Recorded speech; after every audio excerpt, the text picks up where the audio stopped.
Ada sebuah video di mana saya dikirim linknya menceritakan ramalan Jayabaya tentang keadaan dunia saat ini. Lalu dia menggabungkan sejarah 7 presiden belakangan di Indonesia yang ternyata berpola atau ada polanya. Pola sepertinya halnya di Amerika. Rakyat Amerika memilih yang sesuai dengan kebutuhan bangsa Amerika pada saat itu untuk mengantisipasi masa depan dan manfaat yang akan rakyat dapatkan ke depannya. Jadi kalau rakyat Amerika perlu keuntungan finansial alias rakyatnya mau kaya, maka Partai Republik lah yang terpilih menang. Karena Partai Republik cirinya menurunkan pajak dan menswastakan negara. Kalau Partai Demokrat yang terpilih, pajak naik namun fasilitas negara untuk rakyat jadi gratis dan lengkap seperti sarana kesehatan dan pendidikannya. Demikian juga 7 presiden Indonesia menjabat selama ini, maka semua bergaya sama, yaitu heavy on government atau berciri apa-apa pemerintah, ala Partai Demokratnya Amerika, ala sosialisnya Tiongkok. Sementara para kandidat yang akan bermain di 2024 saat ini semuanya berciri sama, berpola sama dengan 7 presiden yang telah berkuasa, apa-apa pemerintah.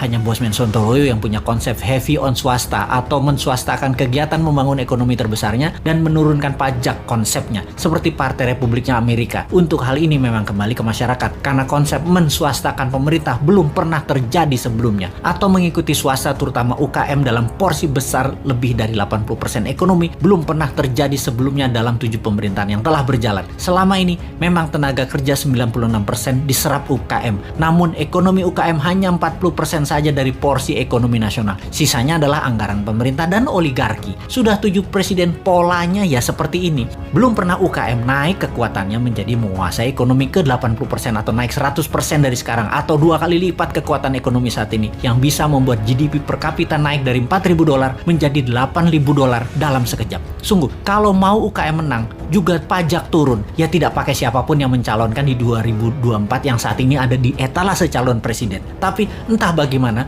bangsa Indonesia apakah mau berubah atau tetap, ya belum tahu juga. Apakah efek corona yang meluluh lantakkan ekonomi saat ini dan mengambiarkan kesehatan masyarakat saat ini yang dikelola oleh pemerintah yang menjabat atau oleh masyarakat masih layak menjabat ke depannya di tahun 2024? Ya terserah rakyat. Jadi kita biarkan sampai 3 tahun ke depan aja. Kita lihat di tahun 2024 akankah memilih calon dari yang ada di etalase saat ini yang berciri sama dengan 7 presiden yang lalu, atau pilih calon-calon baru yang berciri baru bahkan beda seperti ala Sontoloyo misalnya. Tentunya bukan Bosman ya, dia mah nggak pantas, orang pedagang recehan dan provokator doang bisanya. Ciri presiden yang lalu-lalu adalah kuat hutang pinjaman dari negara lain. Dulu banyaknya ke IMF, sekarang malah 2, IMF dan Tiongkok. Dan nanti kalau yang jadi salah satu dari kandidat yang ada, rasanya sama, berhutang juga. Hanya konsep bernegara MMT yang berani cetak duit berbasis proyek anak negeri. Proyek ini berbasis UKM. Kalau UKM mau maju, ya pilih model MMT. MMT itu pro swasta banget dan menurunkan pajak. Kalau lihat dari pajangan etalase, ya mereka kebanyakan memuja pilihannya tadi hanya orangnya, bukan konsep bernegaranya. Karena tidak satu pun punya konsep. Asli mereka yang mau jadi presiden saat ini punyanya satu, bagaimana jadi populer agar terpilih.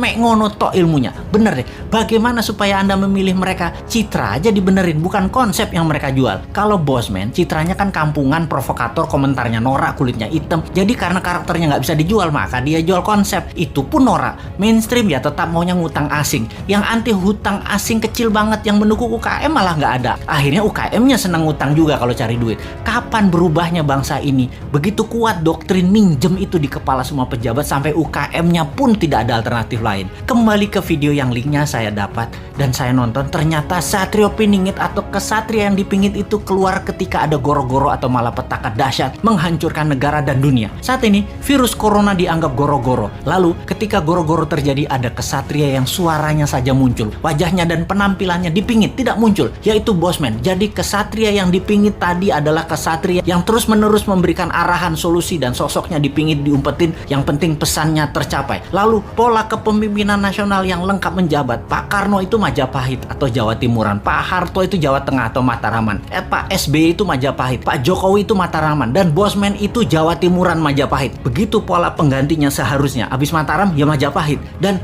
sekali lagi sahabat, kedua informasi terakhir itu lebih ngaco lagi sahabat dari MMT-nya Bosman dan pro swastanya Bosman. Wis, sekarang kita semua sing sehat, selamat, tinggikan imunitas dengan banyak guyon-guyon segar. Jangan urusi Bosman. Bosman memang jancuk.